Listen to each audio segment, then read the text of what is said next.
Nous recevons aujourd'hui un homme politique qui vient du Congo, sud du Congo, et plus précisément du Katanga, Maître Mouyambou, Jean-Claude. Et il aimerait s'adresser à la presse nationale et internationale. Le modérateur sera M. Zadin Kassongo Timbalanga, qui, après la communication de M. Mouyambou, va distribuer la parole.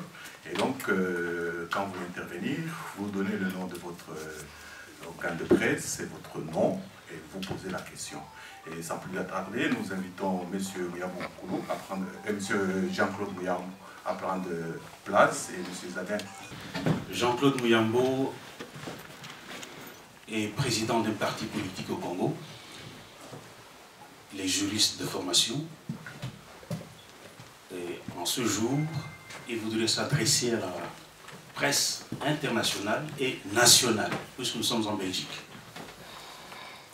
Alors, si vous avez des questions, comme l'a dit Cheikh Fita tout à l'heure, vous pouvez poser, mais c'est plutôt une déclaration qu'il aimerait faire par rapport à la situation sociopolitique et économique au Congo.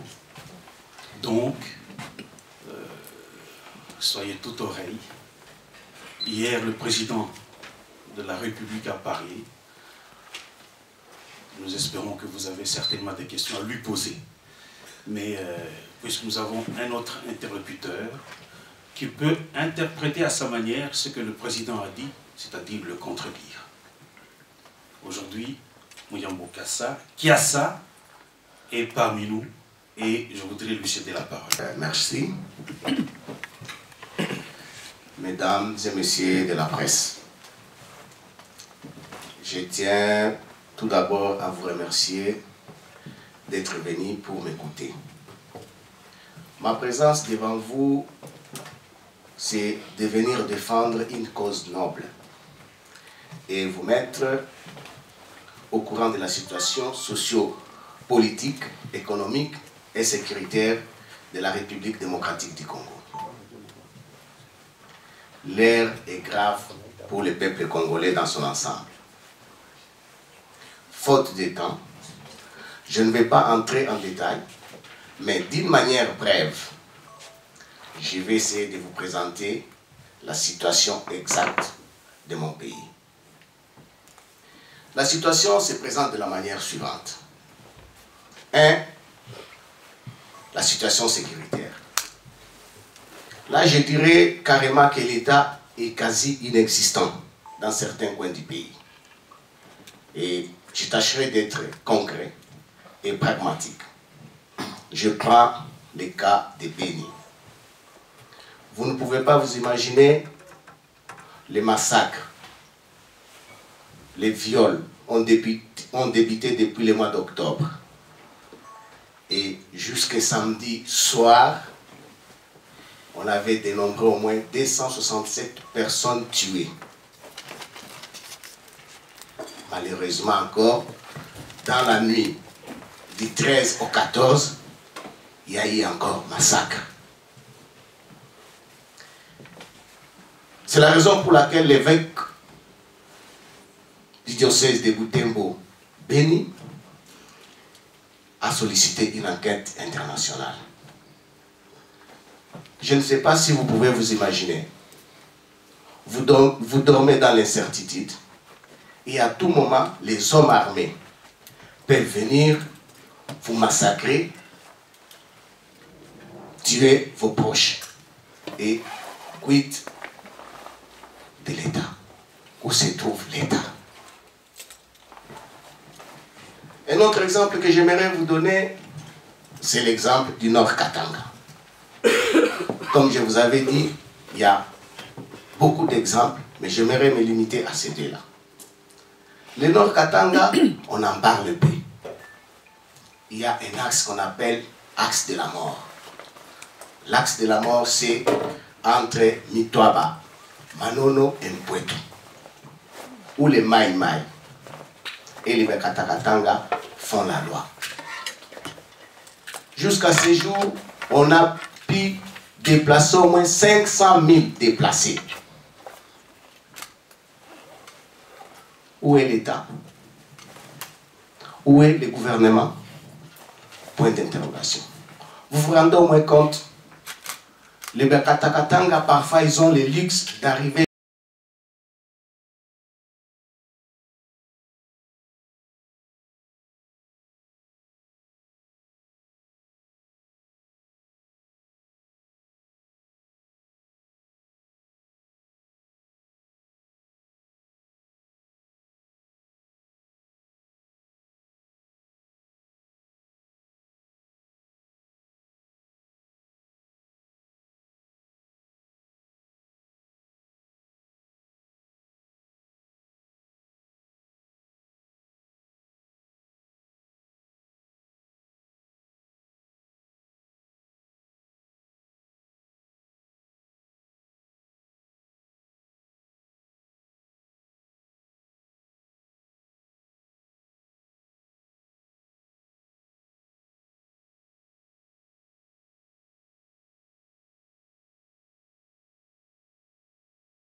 la production contribue à combien au budget de l'État? Je n'entre pas dans d'autres domaines. Dans moins de 12%. Le troisième point, pardon, c'est la situation des droits de l'homme. La liberté d'expression, de s'exprimer librement n'est pas respectée en République démocratique du Congo. La presse est muselée. C'est là où je vous demanderai de faire quelque chose. Plus de 60 journaux et périodiques sont réduits au silence, uniquement parce que ce n'est pas de l'obédience de la majorité présidentielle. Même des radios communautaires, dans le nord et le sud Kivu. Il suffit qu'une radio puisse informer la population correctement, que le ministre de l'information puisse envoyer des agents pour qu'on ferme cette radio. Des télés, n'en parlons même pas. C'est-à-dire, tant que vous ne faites pas l'apologie d'un membre du gouvernement, vous ne faites pas l'apologie du gouvernement de Kabila, ils ont l'obligation de venir fermer votre télévision. Vous avez vous-même suivi les rapports des ONG qui publient sur les violations massives des droits de l'homme. Et on fait tout pour les étouffer. Au lieu que le gouvernement donne son point de vue, ou puisse les contredire, on les étouffe. C'est le cas, vous avez suivi de M. Scott Campbell, des rapports de Human Rights Watch, de Asbel Justicia, de la Ligue contre la corruption, ACAJ, et que sais-je encore. C'est-à-dire, même les défenseurs des droits de l'homme sont matraqués. Et ça, ce n'est pas normal. Au lieu que le gouvernement donne des explications sur ces différents cas de violation des droits de l'homme, il préfère menacer et intimider les activistes des droits de l'homme.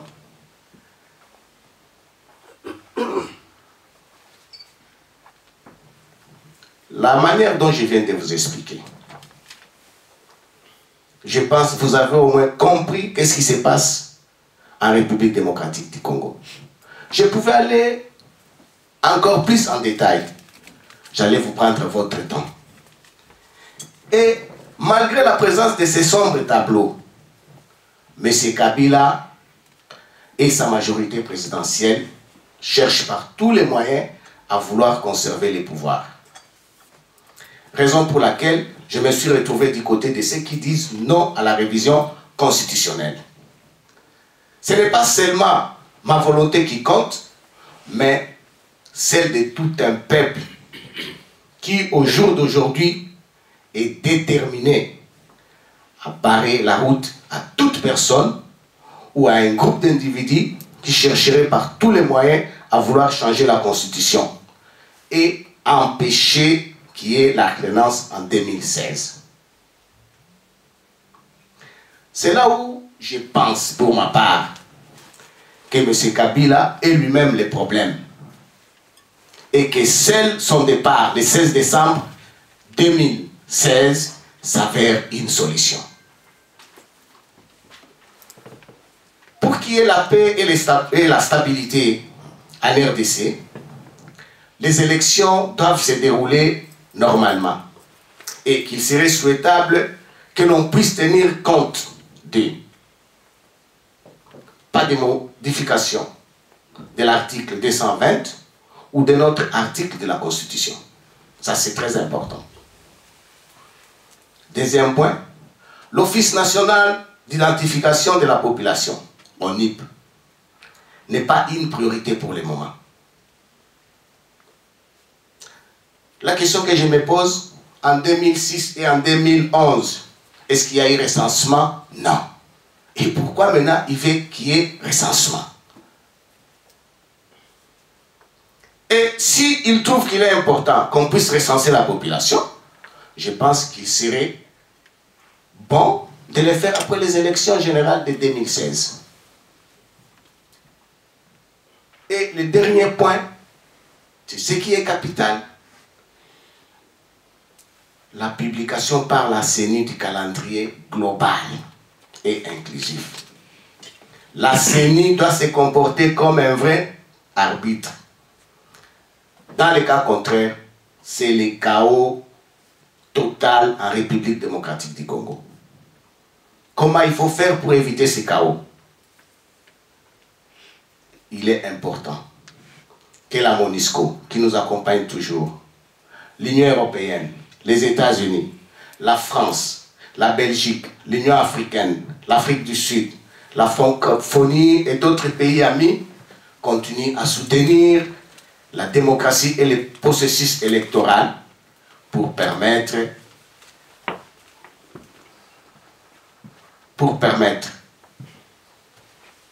au peuple congolais non seulement de vivre en paix, mais aussi de développer des relations saines avec ses voisins et la communauté internationale. Et c'est par là que je vais conclure.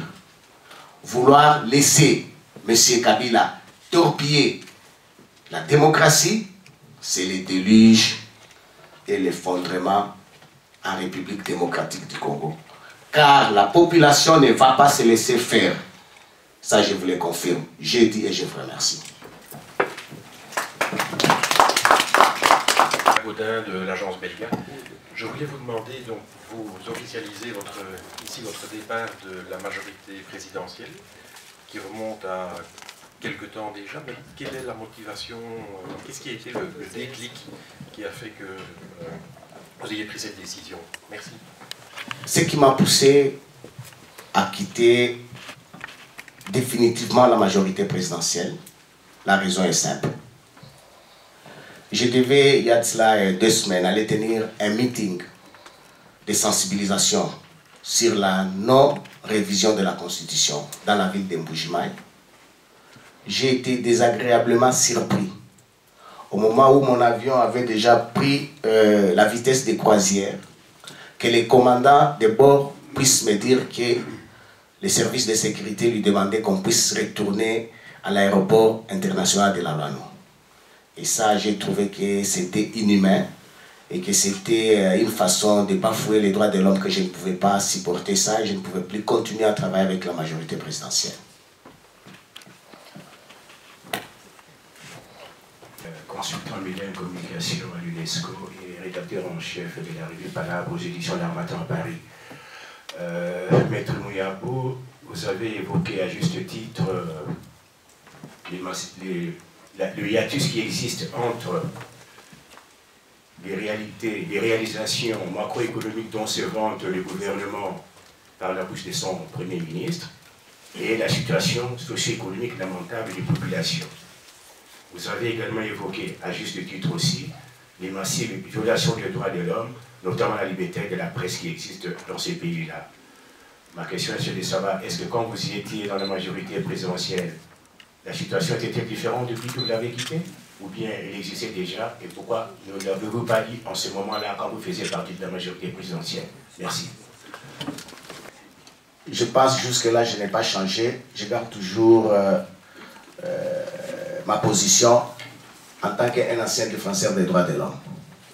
Et quand je vous réponds, j'aime donner une réponse concrète. Je suis ici avec un syndicaliste de la SNCC et le président de la Ligue contre la corruption. À un certain moment, les travailleurs de la SNCC ont déclenché une grève, comme je vous ai dit. On n'arrivait pas à les payer. Et qu'est-ce que le gouvernement a fait? Et à ce moment-là, moi j'étais dans le gouvernement, j'ai travaillé pour le gouvernement. Ils ont arrêté un syndicaliste au nom de Kapipula. Il a été arrêté à Lubumbashi. Torturé, on l'a amené à Kinshasa. Quand on l'amène à Kinshasa, 4 jours après, ses collègues m'appellent pour m'informer que Kapipula était au cachot de l'ANR, qu'il était en train d'être torturé. Effectivement, j'ai appelé la radio Okapi. J'ai fait une déclaration à la radio Okapi où j'ai dit que c'était inhumain, qu'on ne pouvait pas arrêter M. Kapipula. S'il avait commis une faute, on devait le déférer devant les cours et tribunaux. Et c'est ce qui a été fait. C'est pour vous dire que ce n'est pas parce que j'étais dans la majorité présidentielle que je devais cautionner tout ce qui s'est passé. Vous savez, dans tout ce qu'on fait en politique, que ce soit dans l'opposition et dans la majorité, il y a ce qui est bon, il y a ce qui est mauvais. Voilà, ça c'est mon opinion à moi. Je vous remercie. Bon, je correspond avec deux journaux là, marocains, Al Bayan et l'Opinion, et je collabore avec le journal Yombola, qui est un mensuel africain ici à Bruxelles. Je voudrais, parce que vous aviez là parlé, comment essayer là d'éviter justement le chaos à la République démocratique du Congo, et puis vous aviez parlé justement d'essayer de remettre sur les rails le processus démocratique dans ce grand pays, parce que tout le monde sait que la République démocratique du Congo est un pays immense, et par sa superficie, et par ses richesses, et par ses populations et ses ethnies. Donc comment, quelle est votre approche stratégique pour mettre un programme, je veux dire avec des objectifs, etc., à mettre, je veux dire, avec des objectifs à atteindre, les moyens à mettre en œuvre, humains, etc., pour réaliser justement ce processus démocratique au Congo, parce que bon, tout seul, je ne sais pas qu'est-ce que vous allez faire tout seul.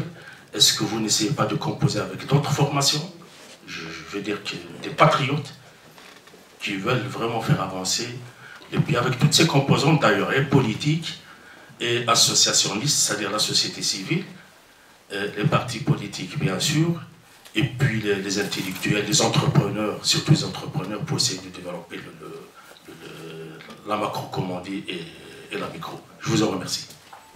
Vous savez, nous avons commencé avec les associations des droits de l'homme, avec les églises de réveil.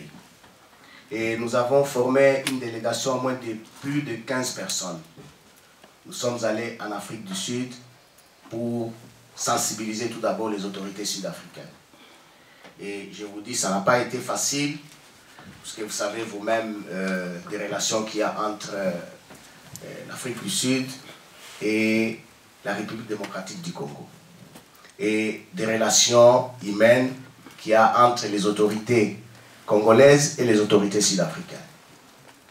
Mais, avec toute franchise, avec beaucoup d'amour, on les a fait voir qu'aujourd'hui, vous avez beaucoup investi au Congo. Il ne faudrait pas que votre investissement puisse se volatiliser un bon matin. Et je pense là, ils en ont conscience. Et ça, c'est sur le plan international. Après l'Afrique du Sud, nous voilà maintenant ici. Quand on vient, c'est pour essayer aussi de vous sensibiliser, pour que vous puissiez comprendre ce qui se passe réellement chez nous et comment nous voulons par tous les moyens à éviter les chaos. Et effectivement, ici, on ne pouvait pas venir avec le même nombre, le même groupe, puisqu'il y a beaucoup de restrictions, mais quand même, nous sommes déjà à 4 ou à 5, c'est déjà beaucoup mieux. Et comment on peut faire respecter les processus? Mais moi, je pense que nous devons avoir le respect des textes. Pourquoi ça marche dans notre pays? Si je prends l'exemple de la Zambie, l'Afrique du Sud, le Botswana, la Tanzanie, pourquoi là ça marche? Pourquoi chez nous ça ne peut pas aussi marcher? C'est parce que quand on veut violer les textes, les règles établies, à ce moment-là, ça devient un danger. Et on ne peut pas le faire seul, comme je viens de le démontrer. Et c'est là où nous avons besoin de tout le monde, que ce soit des Congolais ou la communauté internationale. Nous avons besoin de tout le monde. Quand vous regardez, malgré qu'au Congo aujourd'hui, nous avons l'UDPS est allié, nous avons INC est allié, nous avons MLC est allié. Mais sauvons les Congo. Mais nous avons un dénominateur commun pour le moment. Notre objectif, c'est quoi? C'est ne pas permettre à M. Kabila de changer la constitution. Que M. Kabila puisse accepter l'alternance. Que la CENI puisse publier le calendrier global. Voilà, c'est ce que nous voulons. Et je vais être franc avec vous. Ce que vous avez vu au Burkina, c'est rien. Au Congo, ça risque d'être une bombe. Et il ne faudrait pas que ça soit trop tard. Je sais, les gens ils me disent, mais qu'est-ce que vous attendez? Je dis non, ce n'est pas le moment. Nous devons aller avec eux. Nous devons leur faire comprendre. Et c'est ce qu'on est en train de faire. Et on fait la sensibilisation. Et c'est comme ça que vous pouvez aussi nous aider à jouer un grand rôle important. Car je viens aujourd'hui ici vous dire effectivement que voilà comment la presse est muselée. Pourquoi la presse est muselée? Pourquoi on ferme des journaux à Kinshasa? C'est pour ne pas permettre à la population d'être informée. Les amis de Witi, vous avez parlé de la situation d'insécurité à l'est du pays, à Beni précisément, et également au Katanga avec les Bakata Katanga. La question qui se pose est celle-ci. À qui profitent tous ces crimes? Qui sont les véritables responsables de toutes ces tueries? Et pourquoi est-ce que le gouvernement congolais jusqu'à aujourd'hui n'arrive toujours pas à résoudre ces problèmes? Voilà un peu ma petite question par rapport à cela. À qui profitent ces crimes? À toute honnêteté, je ne saurais pas vous dire ça profite à qui. Mais au moins, ce qui est vrai, ça démontre effectivement que l'État n'existe pas. Puisque si réellement on avait un État et une armée, je ne peux pas m'imaginer qu'on puisse se réveiller un bon matin, on vient au massacre au moins plus de 20 personnes, et le lendemain, l'État ne réagit pas, il y a encore une cinquantaine de massacres. À ce moment-là, moi, j'ai dit que l'État n'existe pas. Mais, comme l'a dit l'évêque de Butembo Beni, Monseigneur Paloukou, je pense qu'il serait souhaitable effectivement qu'il y ait une commission internationale. Puisque avec une commission internationale, à ce moment-là, j'aurai une réponse à votre question. Les crimes profitent finalement à qui? Est-ce que vous pouvez vous imaginer le chef de l'État est à Beni? Le même jour qu'il quitte Beni, le lendemain, on vient encore, on massacre la population. Là, même moi-même, ça me dépasse. Vous avez décidé en fait de ne plus faire partie de la majorité présidentielle. Donc automatiquement, votre parti SCODE se retrouve dans l'opposition. Donc que pouvons-nous attendre de vous et de votre parti SCODE dans le côté de l'opposition, où il y a déjà des grands partis comme l'UDPS, l'UNC, le MLC? S'il vous plaît, madame, vous vous êtes pas présentée? Nicole Katanga. Enchanté. Je vous remercie. Je pense, je ne viens pas faire une concurrence avec les autres partis de l'opposition. Nous avons l'obligation d'apporter ce que l'on paie. C'est comme je suis en train de parler avec vous ici. Voilà ce que nous on trouve d'anormal. Voilà de notre manière comment on arrive à dénoncer ça. Le courage que nous avons pour sensibiliser la population, pour dire de quelle manière nous devons obliger le gouvernement à continuer avec les processus de la démocratisation. C'est ce que je vous ai dit ici. Vous savez, dans l'opposition, il y a ceux qui sont pour les dialogues, il y a ceux qui sont contre les dialogues. Mais je vous ai dit, nous avons un dénominateur commun. Notre problème, c'est quoi? Qu'on ne change pas la Constitution. Ça, c'est de un. Des deux, que la CENI puisse publier les calendriers globaux. Bon, le reste, ça on verra après. C'est comme si ça se passe partout, même dans votre propre maison. Si vous avez des problèmes, il y a un ennemi qui est là-dedans, ou bien on vient de vous attaquer. Je pense que vous n'allez pas dire non, toi, puisqu'on ne s'entend pas avec toi. Non, non, non. On va dire, on les met tout d'abord dehors, le reste on verra après. Moi, je pense que c'est ce qui est essentiel. En répondant à une question tout à l'heure par rapport aux motivations qui vous ont amené à quitter la majorité présidentielle, vous avez parlé d'un incident lors de votre parcours d'avion vers la province orientale. Donc, la Kasaï orientale. On a donc l'impression que vous avez quitté la majorité présidentielle par vengeance et non par conviction. Et donc, la question c'est de savoir, n'eût été cet incident, seriez-vous toujours dans la majorité présidentielle ou non? Deuxième petite question, vous venez du Katanga. vous parlez du Burkina Faso au cas où M. Kabila se maintenait au pouvoir après 2016. Je pense que pour mobiliser le Katanga, il faut compter aussi par, disons, compter sur vous-même, peut-être aussi par Kyungu Akumwanza, peut-être aussi par Moïse Katumbi. Quelles sont vos relations entre ces différentes personnes? Êtes-vous prêt à créer des synergies avec toutes ces personnes pour justement remonter le Katanga contre la modification de la Constitution? Bien entendu, en espérant aussi d'autres leaders, d'autres provinces. Sinon, je pense que c'est quand même un rêve quelque peu illusoire. Troisième petit point, je ne sais pas si vous avez suivi les discours du président Kabila. J'aimerais que vous puissiez d'abord réagir par rapport à ça. Et des deux, on sent que peut-être la modification de la Constitution n'est pas vraiment la stratégie qui est mise en place pour le moment, et qu'on tendrait vers le glissement du calendrier électoral. Du moment lui-même dit que tout doit se faire par la commission électorale, alors qu'on sait que la commission électorale n'a pas déjà tous les moyens financiers et législatifs pour essayer un peu de faire ce travail-là.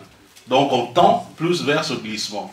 Comment allez-vous vous positionner par rapport à ce glissement qui, dans une certaine mesure, sera constitutionnel, parce que la loi, la Constitution dit clairement que le président reste en place jusqu'à l'élection du nouveau président. Donc, quelle sera votre position à ce moment-là? Est-ce que seriez-vous prêt pour un dialogue avec le gouvernement, ou bien, voilà, c'est Burkina Faso comme solution? Merci. Vous avez posé plusieurs questions. Vengeance, je ne pense pas. C'est ce que je vous ai dit. Vous devriez quand même avoir le temps de me suivre. Je pense, je suis parmi les premiers qui a dit ouvertement à Kabila que j'étais contre son troisième mandat. Je pense que c'est là où le problème a commencé. Puisqu'ils m'ont demandé pourquoi tu l'as dit. Je lui ai dit pourquoi les autres disent aussi qu'il faut réviser la Constitution. Puisque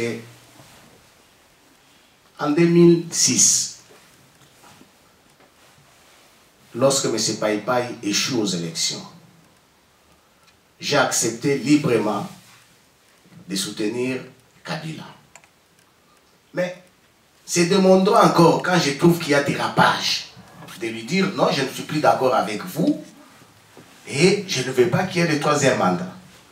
Mais lorsque je suis dans un avion, je ne suis pas seul, je suis avec mon bureau politique et qu'on nous demande de retourner, là les problèmes ne se posent pas, puisqu'il fallait être à notre place. Ce n'est pas puisqu'on nous a dit de retourner que j'ai dit je quitte la majorité présidentielle. Mais c'est lorsque le commandant me dit on ne peut pas retourner directement, nous risquons d'avoir un problème technique. Là, ça devient autre chose. Là, je pense qu'il faut être un idiot. Dès que vous rentrez encore, je m'excuse du terme, vous rentrez encore, vous dites je suis toujours dans la majorité présidentielle. Les Katanga, oui. Je vous avais dit qu'on était unis au Katanga contre la non-révision, on était contre la révision constitutionnelle. Mais on me disait non, les Katanga, ne vous en faites pas, vous n'êtes pas suivis, vous êtes seuls. Je ne sais pas si vous avez suivi. Les 9 et les 10, tous les dignitaires katangais se sont réunis à Kinshasa. Quand je dis tous les dignitaires, tous ils étaient là. Sauf Moïse qui est à Londres. Et moi je me trouvais ici. D'autres qui sont de l'opposition comme Dekoko Moulongo et Fabien Moutombe, qu'on n'a pas pu inviter. Mais tous ils étaient là. Et le deuxième jour, quelle était la réponse? Non à la révision constitutionnelle. C'est pour vous dire que pour les restes, comprenez, on ne joue pas au solo. C'est-à-dire, à Kin, nous avons des contacts. Nous sommes avec Fan, nous sommes avec Fayoulou, nous sommes avec Kamere. On parle avec tout le monde. Avec le secrétaire général de l'IDPS, on parle avec tout le monde. C'est-à-dire, à un certain moment, nous savons ce que nous pouvons faire. Stratégie de Kabila, oui, nous on était déjà au courant. On savait directement, il voulait s'appuyer à l'Office national d'identification de la population. On est conscient. C'est pour cela que vous verrez, on a déjà commencé à dire que ce n'est pas une priorité pour nous. Puisque effectivement, maintenant, il veut jouer et avec l'ONUP, et avec la CENI, et la Cour constitutionnelle. On est au courant. Ce sont des stratégies. Mais c'est comme je vous ai dit, on ne va pas se laisser faire. Et on est conscient de ça. Nous allons prendre nos responsabilités au moment voulu et au moment opportun. Et je pense, d'une manière ramassée, je vous ai répondu. Je vous remercie. Oui, François Misser, BBC Afrique, oui. Sur le site du Figaro, on vient de dire que il serait question de changer les conditions d'éligibilité du président de la République.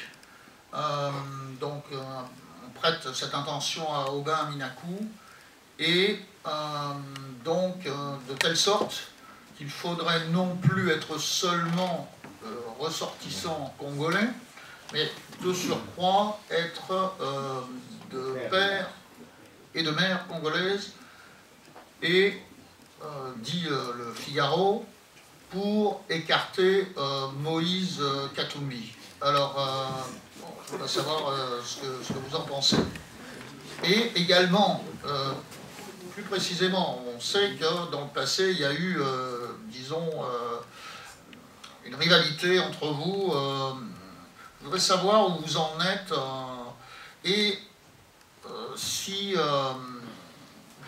on fait le tour un petit peu de la classe politique katangaise sur cette question de la révision, voir, bon, on en est où, le Katanga? Il y a des régions, vous avez cité Malemba de Koulou, qui ont voté à 105% pour le président en 2011. Bon, le Katanga est décrit souvent comme le soutien indéfectible de la majorité présidentielle. J'aimerais une analyse d'un Katangais là-dessus. Je vais commencer par les dossiers qui m'ont posé à Moïse. Moi, je pense que ça, c'est du passé. Et comme je l'ai dit, il y a toujours eu bagarre quelque part. Et puis, on arrive à s'entendre. Et je ne suis pas le premier ni le dernier. Quand on lit l'histoire de la France avec l'Allemagne, c'était grave, mais aujourd'hui, ce sont des grands amis.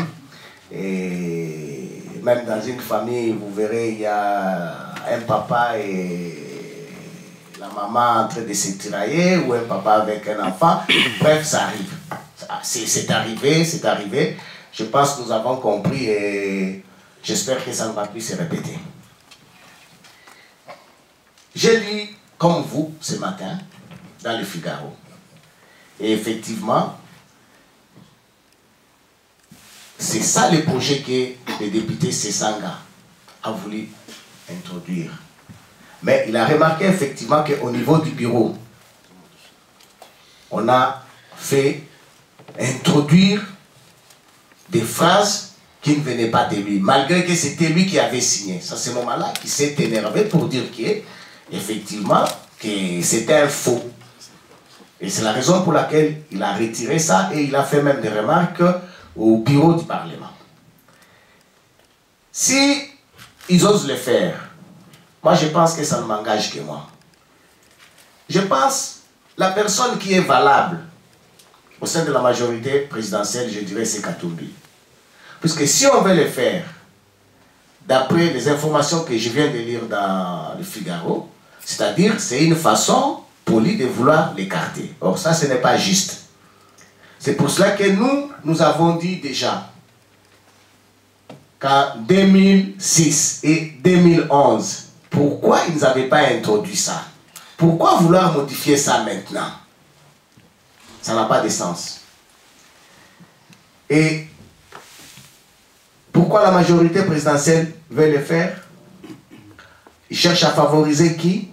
Ils cherchent à faire passer qui? Point d'interrogation. Moi, je ne suis plus avec eux, ce ne sont plus mes oignons.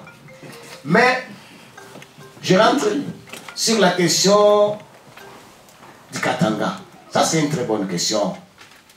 Vous savez, quand j'ai eu le courage de dire à M. Kabila qu'il ne veut plus postuler un troisième mandat, c'est puisque effectivement, c'est au niveau de Malemba Nkulu au niveau de Manono, au niveau de l'Ankoro, où la population a eu le courage de lui dire non, on ne veut plus de toi. Et comment nous avons eu les informations?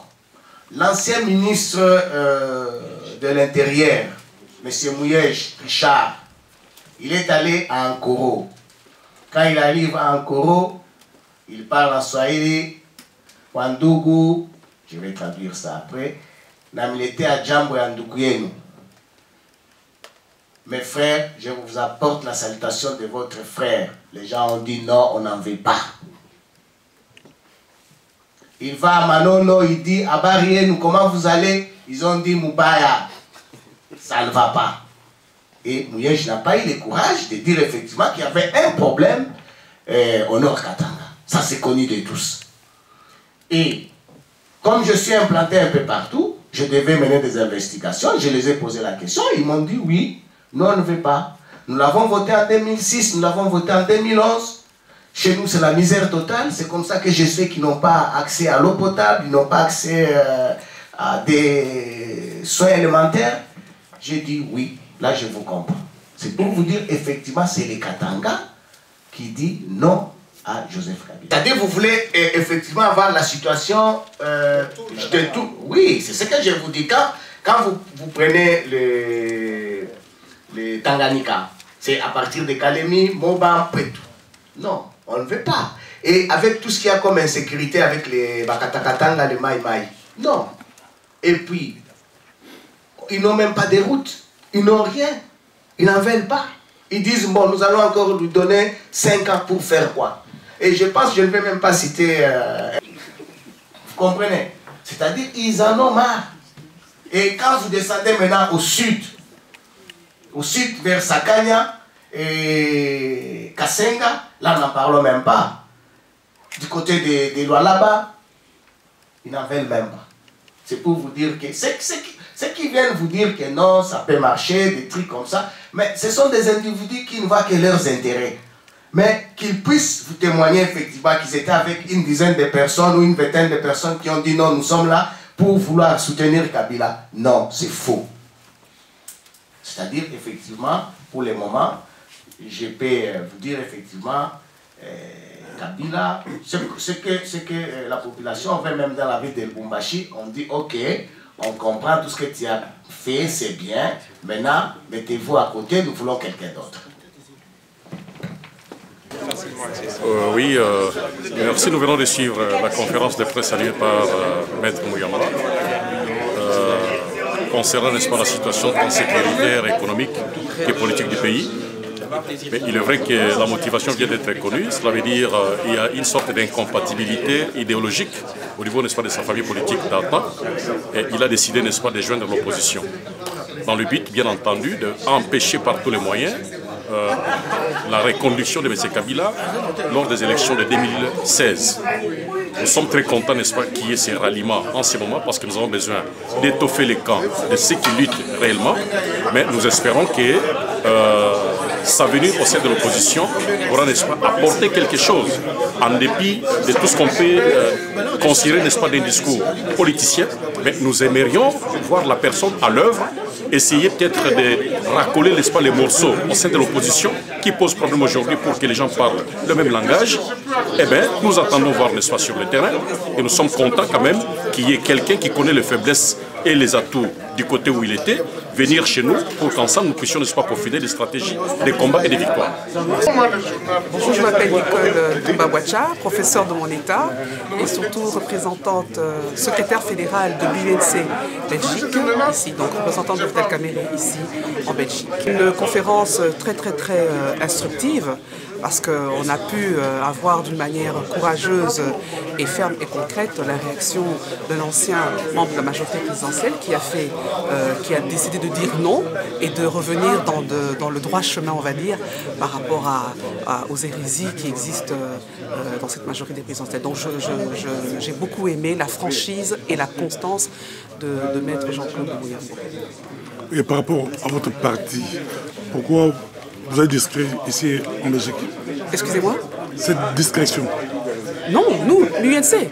Nous ne sommes pas discrets, pas du tout. Nous sommes bien présents, c'est-à-dire que je suis contente parce que c'est vrai qu'on ne connaît pas tous les autres journalistes qui existent dans la communauté, mais nous sommes bien là. Moi particulièrement, je fais partie des personnes qui vont dans toutes les manifestations et qui en profitent pour porter haut et fort non seulement les opinions, la vision de l'UNC, mais surtout la vision de l'opposition et pour un véritable changement dans notre pays. Et je suis très contente que M. Jean-Claude Muyambo, que M. Vital connaît personnellement et très bien, puisse être venu dans le camp des personnes qui veulent le changement. Donc, l'UNC est prêt à collaborer avec les bâtonniers. Mais pourquoi pas? Puisque le bâtonnier l'a dit, ce qui compte pour le moment, c'est de se rendre compte qu'on a même de nos acteurs communs, c'est-à-dire empêcher le glissement du mandat présidentiel de M. Kabila. Si on ne touche pas à la Constitution, ok, mais tous les ingrédients sont là pour qu'on tende vers un glissement. Si M. Muyambo est dans cette optique-là, nous, l'UNC, nous sommes dans cette optique-là, et les autres aussi, pourquoi pas? Merci.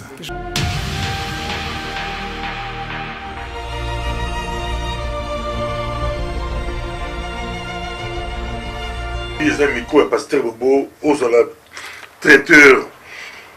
Nous avons fait au Lambaka, au Lessakabatebele, la domaine nayo, il y a qu'à la micro-pasteur Bobo, au présenté Makamulayo. La diaspora, aux la coiffeur, aux la salon de coiffure, où il y a Bana Penzabat Bayaka, Bakatarasuki, il y a qu'à la promotion. Toyambayo, les amis quoi pasteur Bobo, aux la boutique exotique, yaka aux congolais, tobi qui est le boutique exotique et belé et comme les pakistanais et comme les indiens et comme les balani, mais moi le Congo, au Tekara Kwanga, au Tekara Biloko, il y avait du à Congo, yaka la micro pasteur Bobo, trouver la promotion, les amis quoi pasteur Bobo, tu dois pousser dans la biso à Congo, ba répondre. Ozala yo oluesaka mituka ozala na imola yo bandako oluesaka bandako yaka baappartement bandako otekaka bandako yaka na micro pasteur Bobo tokoyamba yo po ete na bazali ebele ozala pâtisserie ozala boulangerie na domaine nyonso oyo ozali na diaspora yaka soki oatrependre la poto te e ozala mpasi lobby na mboka na biso oyo atrependre ozala agence no ya fret au botunda biloko ezala mbongo biloko okwa yaka la micro pasteur Bobo ekomi ntango bana diaspora babanda koatrepondre bayeba po soki mpe bazongi na mboka yango lobi bayeba elongi bakosala ata soki otravaille la Congo baentreprise na yo ezala Congo oza koatrepondre na mboka na biso Congo yaka la micro pasteur Bobo eza miso mpe matoi ya diaspora.